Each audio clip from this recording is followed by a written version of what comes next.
मानव अधिकारों और मानवाधिकार जो संविधान ने हमें दिए हैं वो छीनना चाहते हैं।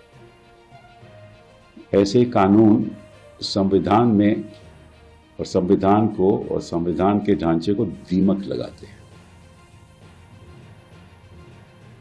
और आपको मालूम है कि दीमक का नतीजा क्या होता है?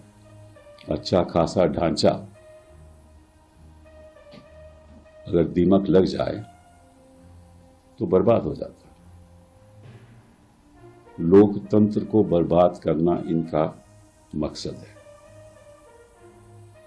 हम ये देखा जिस तरह से बिहार में एसआईआर को लागू इन्होंने किया और जिस तरह से वोटर लिस्ट बन रही है, जिस तरह से लाखों के नाम कटे जा रहे हैं, जिस तरह से कोई एडिशन नहीं हो रही, जिस तरह से बीएलओ काम कर रहे हैं, जिस तरह से इन्यूमरेशन फॉर्म भरे जा रहे हैं बिना कोई दस्तावेज के और अपलोड किए जा रहे हैं, और बीएलओ कह रहे हैं कि बीडीओ के आदेश हैं, वो भी वोटर लिस्ट में दीमक लगाना है। अगर वो ही तो ढांचा है जिसके आधार पे लोकतंत्र चलता है,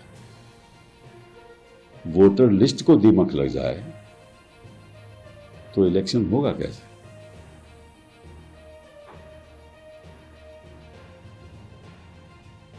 तो इनकी मंशा क्या है?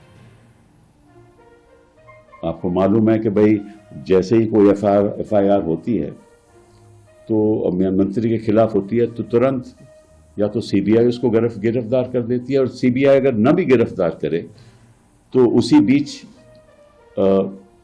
ईडी पीएमएल के अंतर्गत उसको गिरफ्तार कर देती है। और अगर जो नया कानून है हमारा, उसके द्वारा अगर किसी आरोपी को हिरासत में लिया जाए तो आपको मालूम है कि कई महीने सालों साल लग जाते हैं बेल लेने में। केजरीवाल जी उदाहरण हैं, जैन साहब उदाहरण हैं, मनीष सिसोदिया उदाहरण हैं, हेमंत सोरेन उदाहरण हैं, कई ऐसे उदाहरण मैं आपको दे सकता हूं।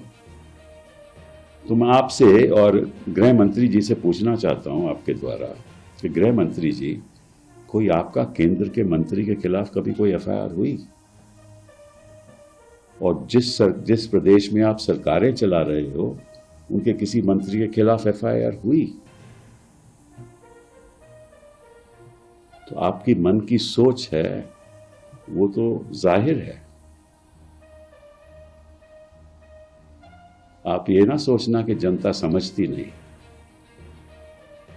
कुछ लोगों को गलत फहमियां होती हैं कि वो सत्ता में रहेंगे और रहते और कभी ऐसा मौका नहीं आएगा तो कोई और सत्ता में आ जाए। इसीलिए ये सब काम हो रहा है ना कि वोटर लिस्ट को ऐसे करो, बढ़ा दो, काट दो, ऐसे कानून लागू कर दो, विपक्ष के मंत्रियों को हिरासत में ले लो। और अब तो नए कानून के अंदर, पहले तो था क्रिमिनल प्रोसीजर कोड में कि 15 दिन के अंदर आपको जो भी करना है करिए, इन्वेस्टिगेशन कीजिए और उसके बाद उसको जुडिशियल कस्टडी में लिया जाता था आरोपी को।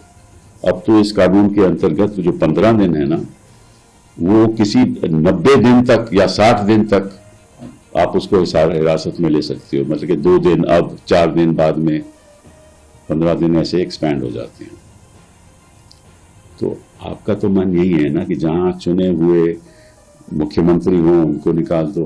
हालांकि आप कर नहीं सकते क्योंकि आपके पास बहुमत नहीं है, और आप कोशिश कर रहे हो कि जो मामला बिहार में हो रहा है, जिस तरह से जो जनता अपना रोष दिखा रही है और जिस तरह से राहुल और तेजस्वी की मीटिंग्स में जनता सुनना चाहती है कि क्या हो रहा है, तो उसको भी आप डाइवर्ट करना चाहते हो कि किसी तरीके से। आपको मालूम है कि कानून कभी लागू हो ही नहीं सकता, फिर भी लाना है। तो मैं तो आपसे आग्रह करूंगा कि संविधान हम सबके लिए है, आपके लिए भी है, हमारे लिए भी है। अब ऐसा मत करो कि हमने सैकड़ों साल लड़ाई करके अपनी देश की जनता को संविधान दिया, उस पर ऐसे आप दिमाग नहीं लगाओ।